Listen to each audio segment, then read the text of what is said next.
성령 강림 주일입니다. 성령 강림 주일을 맞이해서 특별한 성령과 관련된 설교라기보다는 우리는 마태복음 강해를 배우고 있기 때문에 오늘은 마태복음 강해 27번째 시간으로서 함께 읽은 마태복음 7장 13절부터 29절 말씀 중심으로 좁은 문으로 들어가라 라는 제목으로 하나님 말씀을 함께 상고하고 은혜를 받고자 합니다. 오늘 본문은 마태복음 5장에서 시작된 그리고 7장에서 끝나는 예수님의 설교, 그 설교를 뭐라고 부르죠? 예수님의 산상설교, Jesus Mountain Sermon, 산상설교라고 부릅니다. 특별히 산상설교의 가운데서 5장, 6장, 7장 가장 마지막 부분에 있기 때문에 예수님의 산상설교의 결론 부분이라고 말할 수 있습니다. 산상설교의 결론 부분은 어떤 내용의 말씀이 있습니까? 두 가지 대조적인 말씀이 언급되어 있습니다. 몇 상의 두 가지 대조적인 말씀이 있는데 지금까지 예수님께서 산 위에서 설교하신 것에 대한 청중들이 이제는 설교를 들은 대로 결단을 할 것을 요청하고 있는 그런 결론이라고 할 수 있겠습니다. 제자들의 입장에서 보면, 즉 설교를 듣는 청중의 입장에서 보면 지금까지 산 위에서 메시아로 오신 예수님께서 율법을 가르치시고 그것을 더욱더 갱신하셔서 신약 천구의 제자들을 부르신 그 주님으로부터 말씀을 배운 후에 이제 그들은 말씀대로 결단할 것을 그리고 순종할 것을 말씀하는 그런 내용이라고 할 수 있겠습니다. 마태복음에 기록된 예수님의 5개의 설교가 있습니다. 마태복음 1장부터 몇 장까지 있습니까? 28장까지 있죠. 28장까지 마태복음 책 안에는 예수님의 설교가 5개 있습니다. 5개 가운데 첫 번째 나오는 설교가 무엇입니까? 바로 이 산상설교라고 할 수 있습니다. 설교라는 비교적 한마디 한마디 한 게 말고 비교적 긴 내용의 본문이 예수님의 설교라고 할 수 있는데 그 첫 번째 설교가 5장, 6장, 7장에 있는 예수님의 산상설교입니다. 그리고 이 5가지 설교 가운데서 가장 중요한 또 설교라고 할 수 있는 것이 산상설교라고도 할 수 있습니다. 물론 예수님의 모든 설교가 다 중요하겠습니다만, 그래서 산상설교의 결론은 이 설교를 들은 청중들의 반응, 결단, 순종, 이것을 가르치고 있다는 것입니다. 예수님의 말씀을 들은 자들은 그러면 어떤 결단을 내려야 할까요? 이 결단은 설교를 들은 제자들이나 그 청중들이 자기가 스스로 하고 싶은 대로 임의대로 결단하고 결정하는 것이 아닙니다. 산상설교의 설교자가 되시고 이 말씀의 주인 대신 예수님이 직접 가르친 대로 결단해야 하고 예수님이 말씀하신 대로 적용하고 실천해야 된다는 것입니다. 그래서 오늘 본문에서 설교를 들은 청중에게 예수님은 어떻게 적용하고 또 반응하고 결단하라고 합니까? 그게 오늘 제목입니다. 한번 같이 하겠습니다. 좁은 문으로 들어가라. 좁은 문으로 들어가라. 좁은 문으로 들어가라. 설교를 들은 이후에는 이제 좁은 문으로 들어가야 된다라고 말씀합니다. 자, 오늘 이 좁은 문으로 들어가라는 것이 무슨 의미인지 우리는 세 가지로 생각하고 세 가지 포인트를 가지고 말씀을 상고하고 은혜를 받고자 합니다. 첫 번째는 좁은 문이신 예수님을 믿어라 라는 말씀입니다. 한번 같이 할까요? 좁은 문이신 예수님을 믿어라. 예수님을 믿으라. 오늘 본문에 보면 두 길이 있고 또 두 문이 있다라고 예수님 말씀합니다. 본문 13절 14절이죠. 같이 한번 크게 읽습니다. 시작. 좁은 문으로 들어가라. 멸망으로 인도하는 문은 크고 그 길이 넓어 그리로 들어가는 자가 많고 생명으로 인도하는 문은 좁고 길이 협착하여 찾는 이가 적음이라. 여기 보면 좁은 문, 넓은 문, 좁은 길, 넓은 길이 등장합니다. 산상 설교의 설교자이신 예수님께서는 당신의 말씀을 천국 백성된 청중들 제자들에게 설교를 다 하신 이후에 결론으로서 좁은 문으로 들어가라 라고 말씀합니다. 이 문은 어떤 문입니까? 좁을 뿐만 아니라 이 좁은 문을 향한 길도 좁다, 협착하다 라고 말씀합니다. 그래서 이 길은 쉬운 길이 아니라 힘든 길이다. 찾는 자가 인기 없어서 찾는 자가 적다라고 말합니다. 이 좁은 문, 좁은 길의 종착점, 마지막 지점이 어디입니까? 그것은 생명과 구원의 길입니다. 그리고 좁은 문과 대조되는 또 다른 문이 등장합니다. 어떤 문이죠? 멸망으로 인도하는 문입니다. 이 문은 넓은 문입니다. 큽니다. 이 문을 향한 길도 아주 넓은 길입니다. 많은 사람들이 그 길과 문이 넓어서 부담 없이 쉽게 걸어갈 수 있는 길입니다. 그런데 이 넓은 문, 넓은 길의 마지막 도착 지점이 어디라고 했습니까? 멸망과 죽음이라는 것입니다. 멸망으로 인도하는 문이다 라고 말합니다. 많은 사람들은 그 끝이 멸망이고 죽음이고 지옥이라는 것을 모르고 넓은 길, 많은 사람이 가고 인기 있기 때문에 그 길을 걷기를 즐거워합니다. 좋아합니다. 예수님께서 좁은 길과 넓은 길을 말씀합니다. 그리고 또한 좁은 문과 넓은 문을 말씀합니다. 이렇게 말씀하시는 것 이유가 뭐겠습니까? 모든 인생에게는 두 가지 길이 있다는 것입니다. 두 가지 문이 있다는 것을 말씀하는 것입니다. 그렇다면 무엇 때문에 이 두 길이 만들어졌을까요? 무엇 때문에 이 두 문이 펼쳐져 있는 것일까요? 무엇 때문에 이 두 길과 두 문이 저와 여러분 앞에 이렇게 펼쳐져 있는 것일까요? 원래 인생에게는, 원래 인류에게는 하나의 길, 하나의 문밖에 없었습니다. 그 길은 하나님을 사랑하고 하나님의 말씀에 순종하는 길이었습니다. 그 길을 가면 구원과 생명과 복을 얻을 수 있는 길이었습니다. 하나님은 이 축복된 길과 이 축복된 문을 인간에게 선물로 주셨습니다. 하나님은 모든 사람이 이 길을 걸어가기를 기뻐하시고 이 문으로 들어와서 하나님을 사랑하며 예배하며 그를 영화롭게 하기를 원하십니다. 그런데 우리의 시조 누가요? 아담과 하와가 하나님의 언약의 말씀을 불순종하고 죄악을 범하로 이 축복된 길과 축복된 문을 잃어버렸습니다. 그래서 이 길을 상실해서 잃어버린 자가 된 것입니다. 그리고 이 문이 닫혀버렸습니다.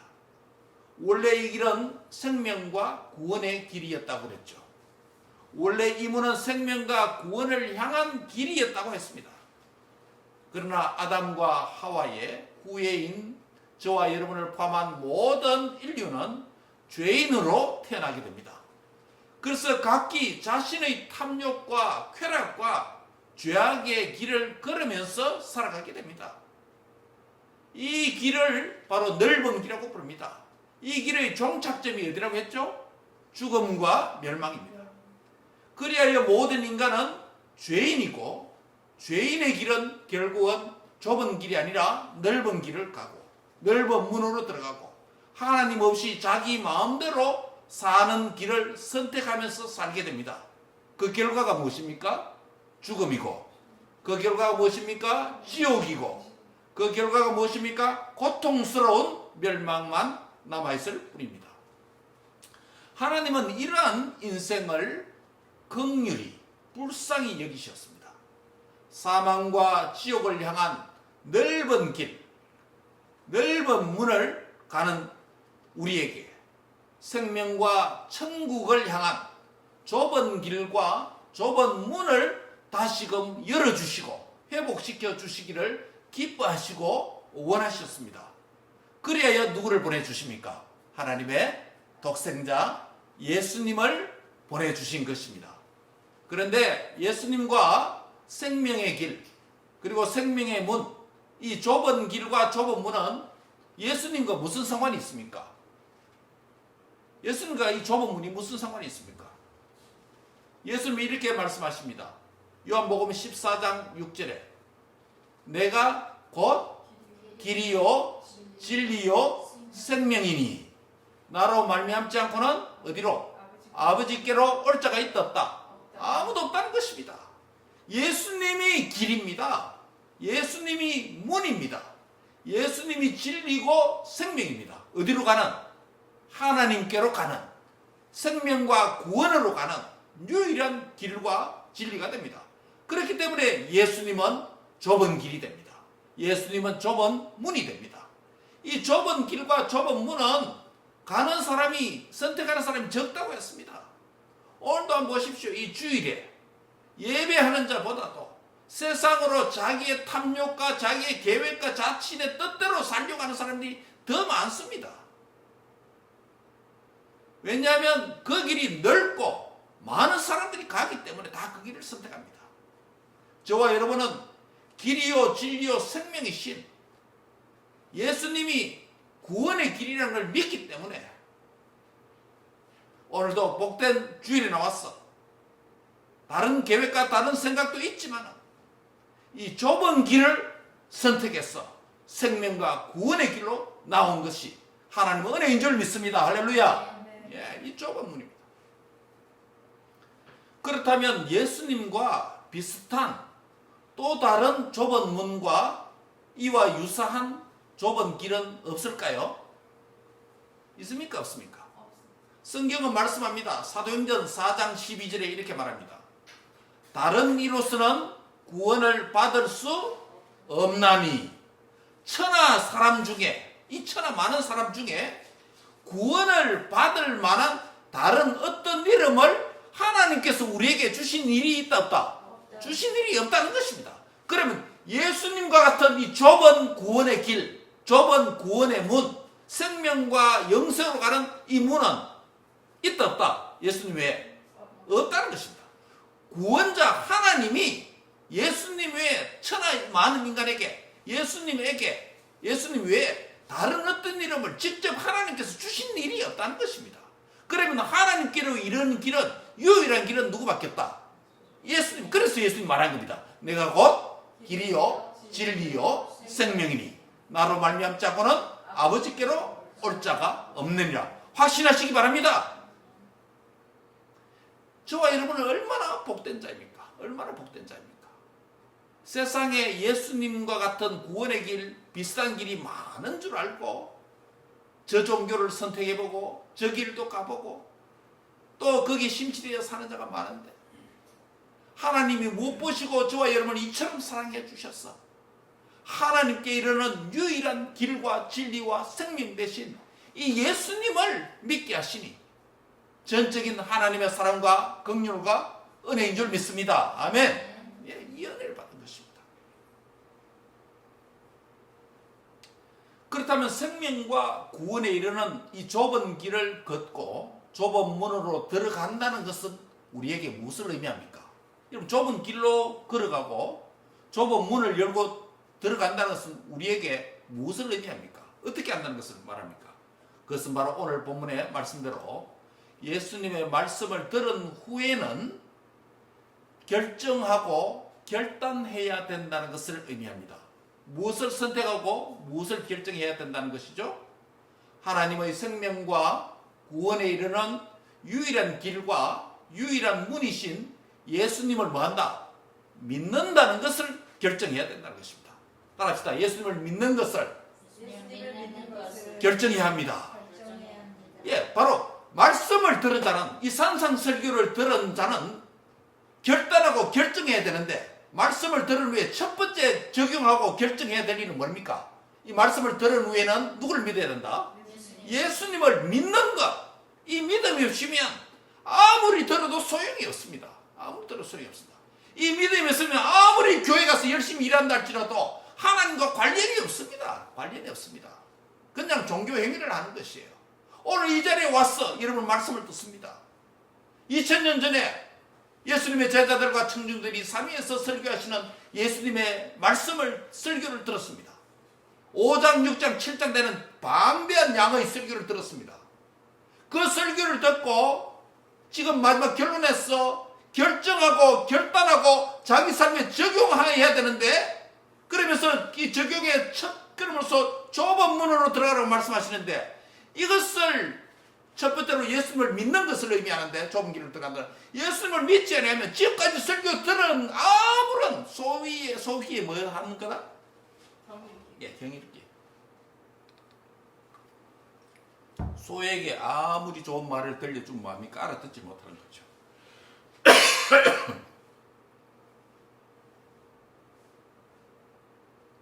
바로 설교를 들은 이후에, 말씀을 들은 후에는 그 첫 번째 반응, 가장 중요한 반응이 뭐라고요?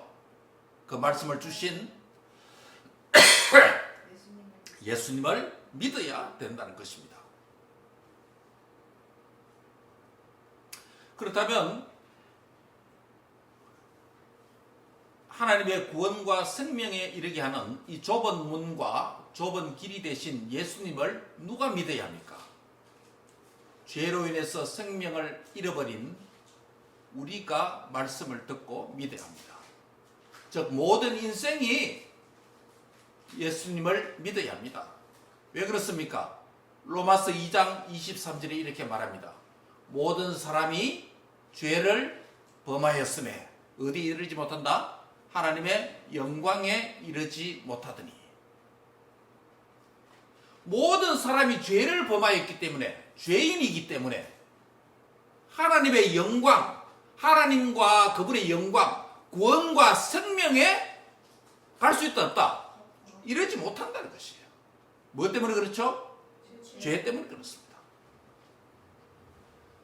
이 말씀에 근거하면 불행하게도 모든 사람이 죄를 범하여 하나님의 영광스러운 구원과 생명에 이르지 못하고, 안타깝게도 사망과 지옥을 향한 넓은 길과 넓은 문으로 걸어가고 있게 되는 것입니다. 이처럼 불쌍하고 가련한 인생들에게 하나님은 말씀하십니다. 사도행전 16장 31절에 주 예수를 믿어라. 그리하면 너와 내 집이 구원을 받으리라. 모든 사람이 죄를 범해서 어디에 이르지 못한다? 하나님의 영광에 이르지 못하더니 했는데, 예수님을 믿기만 하면 누구든지 어디에 이른다? 하나님의 영광과 구원의 길에 도달한다는 것이에요. 예수님에 대한 믿음만이 구원을 보장합니다. 사도행전 16장 13절은 누가 먼저 믿어야 된다고 했습니까? 주 예수를 믿어라. 그리하면 너와 너 자신이 먼저 믿어야 된다는 것입니다. 말씀을 듣고 있는 바로 당신 자신이 하나님의 말씀을 듣고 예수님의 이 좁은 길이 되신, 구원의 길이 되신, 생명과 진리와 구원의 유일한 길이 되신 예수님을 믿어야 산다는 것입니다. 그래서 믿는 각자가 무엇을 받게 된다고요? 구원을 받게 됩니다. 내가 믿기 때문에 내 남편이 구원받는 것도 아닙니다. 내가 믿기 때문에 내 자녀들이 자동적으로 구원받는 것도 아닙니다.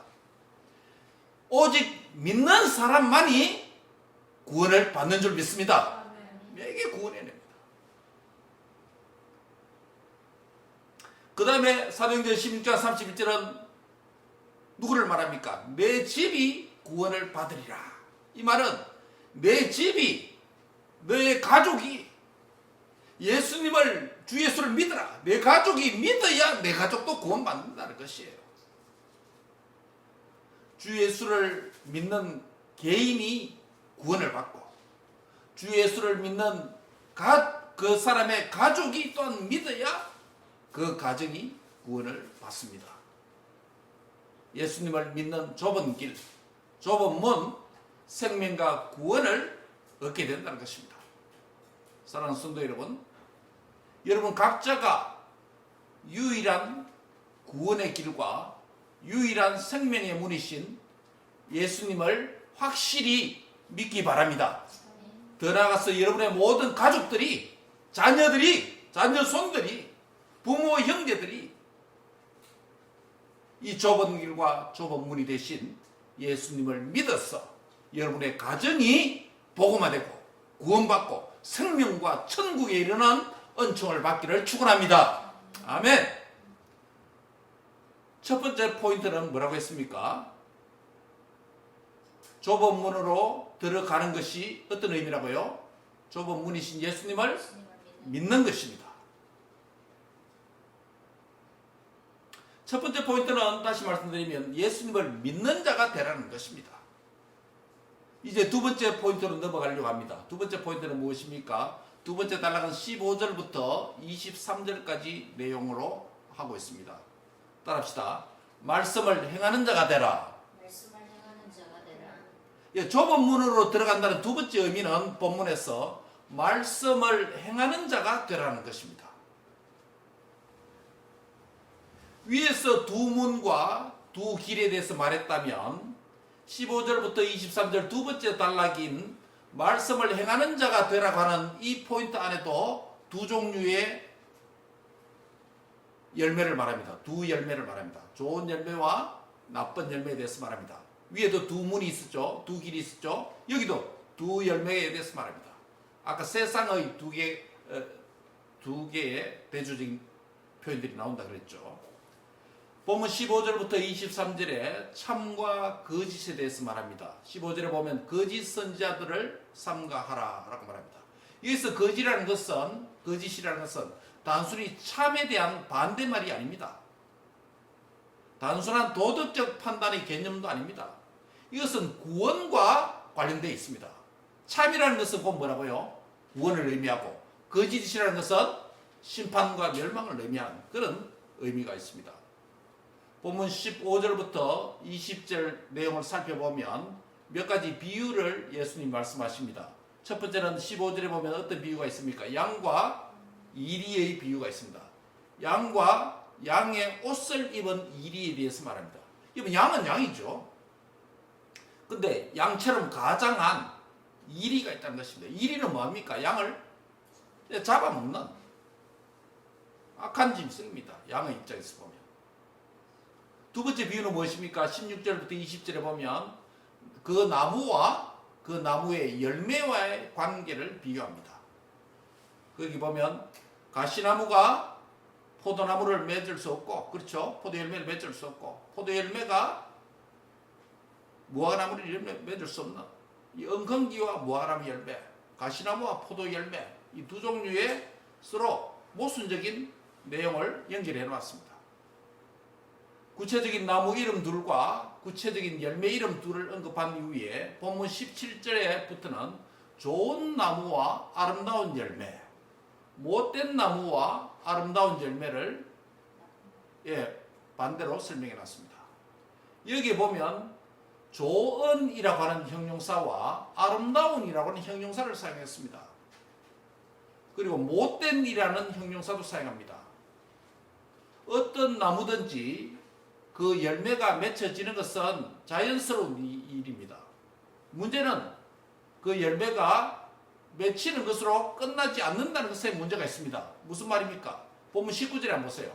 아름다운 열매를 맺지 아니하는 나무마다, 즉 나무가 열매를 맺기는 맺는데 아름다운 열매를 맺지 않고 못된 열매를 맺으면 뭐 이게 아니고, 못된 열매를 맺는 나무마다 어떻게 된다고요? 찍혀서 불에 던지는다는 게 문제가 있습니다. 즉 못된 아름다운, 이거 다 뭐냐면 단순히 도덕적인 표현이 아니고 구원과 심판과 관련된 의미라는 것입니다. 참과 거짓은. 이 말은 단순히 나무가 아름다운 열매를 맺어야 생존 가능성이 있다는 것입니다. 여기서 불에 던진다는 표현은 종말론적인 하나님의 심판을 의미하는 단어입니다. 또 21절과 22절 3절에도 보면 이런 말씀이 있습니다. 같이 한번 읽을까요? 나더러 주여 주여 하는 자마다 천국에 들어갈 것이 아니요 다만 하늘에 계신 내 아버지의 뜻대로 행하는 자라야 들어가리라. 입으로 주여 주여 부르고 기도하는 흉내를 내고 찬송하고 예수님 믿는 성도처럼 페이크 크리스찬이 오늘 교회 안에 많이 있습니다. 예수님을 인격적으로 만나지 못한 자가 많이 있습니다. 부름을 받은 자는 많은 것 같으나 택함을 받은 자는 심히 정말 참 생명과 구원에 이른 자는 적다라고 우리 주님이 탄식을 했습니다. 오늘 본문에도 보면 나더러 주여 주여 하는 자마다 주님의 이름을 알고 주님의 이름을 불러도 다 그 사람들이 천국에 들어가는 것이 아니라고 말합니다. 조건이 뭐가 있습니다. 무엇이죠? 천국에 들어가려면 하늘에 계신 내 아버지 뜻대로 뭐한다? 행하는 자라야 들어간다는 것이에요. 물론 이 말은 행함으로 구원받는 게 아닙니다. 아까 첫 번째 포인트가 뭐라 그랬죠? 예수님을 믿어야 된다 했고, 그러면 믿는 자는 거기서 끝나는 게 아니고 뭘 해야 된다? 말씀을 행하는 자가 돼야 된다고 말씀합니다. 많은 사람들이 평신도뿐만 아니라 사역자들까지도 주여 주여 주의 이름을 부르면서 주의 이름으로 선지자 노릇도 하고 설교도 하고 주의 이름으로 귀신도 쫓아내고 주의 이름으로 권능도 행하고 세상 사람들이 깜짝 놀랄 만한 일들을 주의 이름을 부르면서도 행했지만 마지막 날에 가보니까 예수님이 뭐라고 말합니까? 그들에게 그때 내가 저에게 밝히 말하되 내가 너희를 도무지 알지 못한다는 거예요. 그들은 주님을 아는 것 같이 주의 이름을 부르기도 하고 주의 이름으로 봉사도 하고 주의 이름으로 헌금도 하고 주의 이름으로 예배도 하고, 그런데 예수님의 말씀이 그 마지막 날에 심판자리에 가서 내가 너희를 도무지 알지 못한다. 너희를 나를 아느냐? 나는 알지 못한다는 거예요. 얼마나 이 불행하고 안타까운 일입니까? 평생 주여 주여 하고 살았는데 마지막 심판자리에 가보니까 내가 너를 모른다. 얼마나 안타까운 인생입니까? 따라합니다. 하나님의 아버지의 뜻대로 행하는 자라야 들어가리라. 어디에 들어간다고요? 천국에 들어간다는 것이죠. 그런데 주여 주여 부르는 자들, 이들은 뭡니까? 무엇을 행하는 자입니까? 아버지의 뜻대로 사는 자가 아니라, 행하는 자가 아니라 무슨 법? 불법을 행하는 자더라. 불법을 행했다는 겁니다. 불법이 무엇입니까? 여러분, 불법이 무엇이에요? 하나님 아버지의 66권에 기록된 말씀, 이것이 참된 법 아닙니까? 구원의 길이 아닙니까? 구원과 진리의 길이 아닙니까? 그런데 이것을, 말씀을 가르치는 것 빼고 말씀이 가르치는 대로 살지 않고 자기 생각과 세상의 유행과 방식대로 살아가는 자들은 불법을 행하는 자가 되는 겁니다. 아까 말씀했죠. 내가 곧 길이요 진리요 생명이 나로 말미암지 않고 아버지께로 올 자가 없느니라. 천하 인간의 구원을 얻을 만한 다른 어떤 이름을 주신 적이 있다 없다? 예수님만이 구원의 길이라는 것입니다. 예수님만이 좁은 문이고 좁은 길이라는 것입니다. 다른 길을 가는 자는 안 됩니다. 불법을 행하는 자가 됩니다. 그렇기 때문에 예수님 모른다고 하는 것입니다. 사랑하는 성도 여러분, 한평생 저와 여러분이 길든 짧든 한평생 주님이 허락한 동안 살게 됩니다. 살면서 주여 주여 부르면서, 물론 주님이 어떤 분이라는 걸 알고 믿고 부르면 그는 복이죠. 그런데 정말 주님을 믿지 아니하는 가운데서 흉내만 주여 주여라고 종교생활을 한다면 마지막 심판자리에 가서 아버지의 뜻대로 행한 자로서 상급받는 것이 아니라 그것은 곧 아버지의 말씀이 아닌 자신의 생각, 자신의 방법, 세상의 방법, 넓은 길, 세상의 유행 따라 살다가 자신은 주여 주여 불렀는지 몰라도 그들은 나는 너를 도무지 알지 못한다. 너는 지옥에 가라. 불법을 행하는 자다. 얼마나 안타깝고 불행한 일이 되겠습니까? 사랑하는 형제 자매 여러분, 예수님을 나의 구주, 나의 하나님으로 확실히 믿기를 바랍니다. 믿은 이후에는 거기서 끝나는 것이 아니라 아버지의 말씀대로 행하는 자로 사시기 바랍니다. 그래서 성경을 주신 것입니다. 성경이 있는 이유입니다. 성경 말씀을 들어야 되는 이유입니다. 성경 말씀을 부지런히 읽어야 되는 이유입니다. 뭐 하기 위해서? 말씀대로 살기 위해서. 불법을 행하지 않기 위해서. 주님이 모른다라고 하는 그 심판 받지 않기 위해서 말씀을 듣고 읽고 믿고 행하는 자 되시기를 바랍니다. 내 힘만으로 말씀을 순종하고 행하는데 어려움이 있지요. 감사하게도 우리 하나님은 우리를 불쌍히 여기셔서 누구를 보내주셨습니까? 성령님을 보내주셨습니다. 오늘 무슨 주일이라고요? 성령 강림주일입니다. 성령님을 보내주신 이유가 바로 여기 있습니다. 우리 인생의 약함을 아시고 부족함을 아시고 실수함을 아시고 잘못되면 회개하게 하시고 또 우리를 도우시는 성령님이 믿는 자 안에 계시기 때문에 성령님을 의지하고 도움을 받았어. 회개한 후에 아버지의 말씀을 행하고 순종하고 뜻대로 행하는 삶을 회복하시기 바랍니다.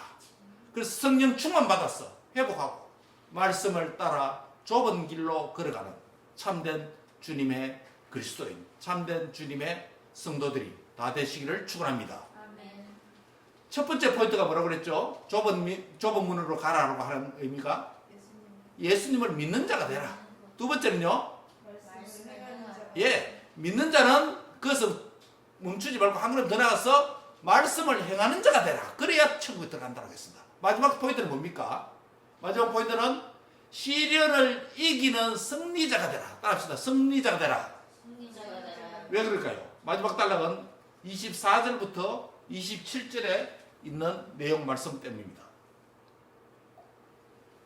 첫 번째 단락은 두 가지가 있었죠. 무엇은?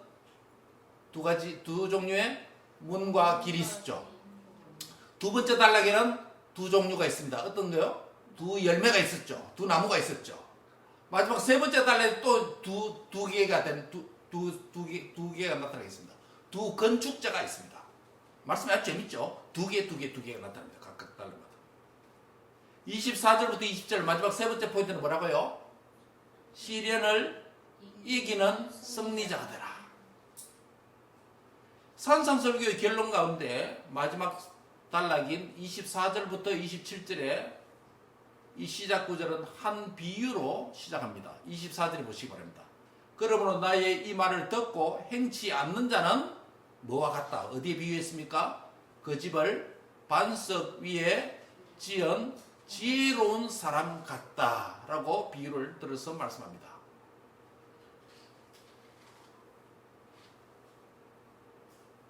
반석 위에 반석 위에 행하지 않는 자가 말씀을 행하지 않으면 그 집을 반석 위에 짓는 자가 아니고 어디에? 모래 위에 짓는 자가 된다. 그래서 모래 위에 집을 지으면 어떻게 된다고요? 비가 몹시 나고 홍수가 나고 바람이 불면 그 집에 부딪히게 되면 그 집이 무너진다. 그러나 반석에 기둥을 세우고 집을 지은 자는 바람이 불어도 홍수가 나도 흔들리지 아니한다. 무슨 비유입니까? 여기서 홍수, 바람, 부딪히는 것, 이 다 무엇을 가리킵니까? 시련을 가리키죠. 예수님을 믿어야 된다고 했습니다. 말씀대로 행해야 된다고 했습니다. 마지막에 그 믿는 성도들에게 뭐가 옵니까? 한평생 살아가면서 시련과 고난과 역경이 참 많습니다. 믿는 자에게. 그런데 이 시련을, 고난을, 역경을 이기려면 어떻게 됐냐? 신앙의 집을 어디에 세워야 된다고요? 반석 위에 세워야 된다. 그 사람이 지혜로운 사람이다. 여기서 지혜로운 건축자와 어리석은 건축자가 나타납니다. 지혜롭게 집을 짓는 자와 어리석게 집을 짓는 자가 있습니다. 두 사람의 차이가 무엇입니까? IQ의 차이가 아닙니다. 두 사람의 차이가 뭡니까? 이들이 가진 재산, 물질의 양의 차이가 절대 아닙니다. 이 두 사람의 차이가 뭡니까? 건강의 유무의 차이가 아닙니다. 어떤 차이입니까? 그 집을 어디에 짓는다?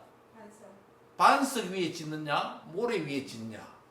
그 집의 기초의 차이가 있습니다. 이건 언유법입니다. 이 언유법이 무엇을 가리키는입니까? 즉 하나님 말씀을 듣고 행하는 자는 집을 어디 짓는 것과 같다? 반석 위에 짓는 집 같고, 말씀을 들었음에도 불구하고 안 믿고 안 행하면 그 집을 어디 짓는다? 모래 위에 짓는 집이 됩니다. 어리석은 건축도 됩니다. 그런 자들은 결국 뭐를 만납니까? 양측 다 시련이 있습니다. 시련이 없는 인생이 없기 때문에. 시련이 오면, 바람이 불면 모래 위에 집은 집. 말씀을 안 믿고 안 행한 자는 시련이 오면 어떻게 됩니까? 바로 무너져 버립니다. 무너져 버립니다. 하나님의 은혜로 성령의 도움으로 말씀을 믿고 행하는 자는 시련이 와도 일시적으로 넘어지고 낙심하는 것 같더라 다시 일어설 줄 믿습니다. 예, 이게 하나님의 은혜입니다. 교회 안에 말씀을 듣는 자가 많습니다. 오늘 교회 안 나오더라도 인터넷을 통해서, 유튜브를 통해서, 설교 방송을 통해서, 기독교 방송을 통해서, 라디오를 통해서, TV를 통해서 하나님 말씀 홍수 시대에 살고 있습니다. 즉 현대인은 교회 가든 안 가든 말씀을 많이 들을 수 있는 환경에 있습니다. 그런데 그 말씀을 듣고 난 뒤에 믿는 자가 많다 적다?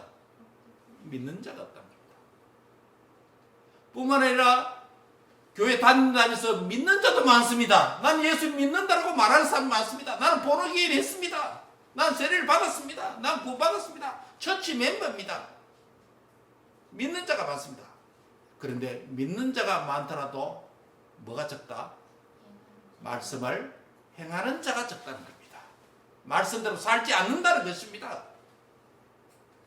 오늘 본문은 우리에게 매우 분명하게 산상설교로서 어떤 사도의 말이 아니라 예수님 자신의 설교입니다. 이 말 최고의 권위가 있다는 것입니다.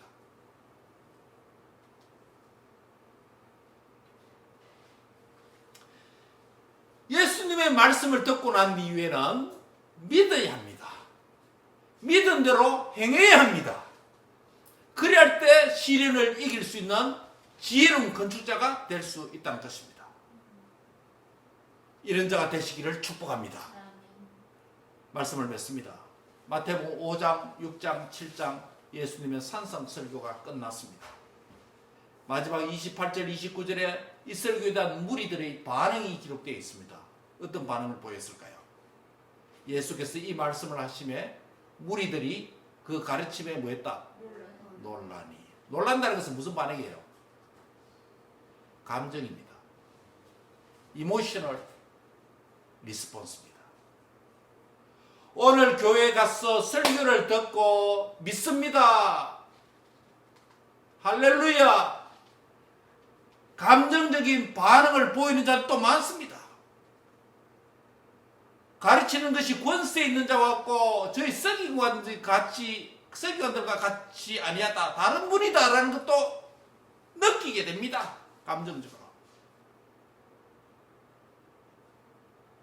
그러나 예수님의 설교와 예수님의 탁월한 가르침과 그분의 메시지에 대면 놀라움을 표현했던 감정적으로 동요한 자들이 많았으나 모든 사람이 말씀을 들은 대로 믿고 행하고 승리하는 지혜로운 건축자가 된 것은 아닙니다. 왜냐하면 예수님께서 십자가에 못 박기로 올라가신다고 했을 때 다 떠나가 버렸습니다. 환란의 바람, 홍수, 창수가 불 때 다 떠나갔습니다. 믿음 위에 견고하게 서지 못했던 심지어 주님의 제자들조차도 주님을 등지고 부인하고 저주까지 했습니다. 예수님을 확실히 못 만났기 때문에 그렇습니다. 말씀을 들었으나 확실히 믿지 못했기 때문에 그렇습니다. 말씀을 들었으나 믿는 대로 행하지 않기 때문에 그렇습니다.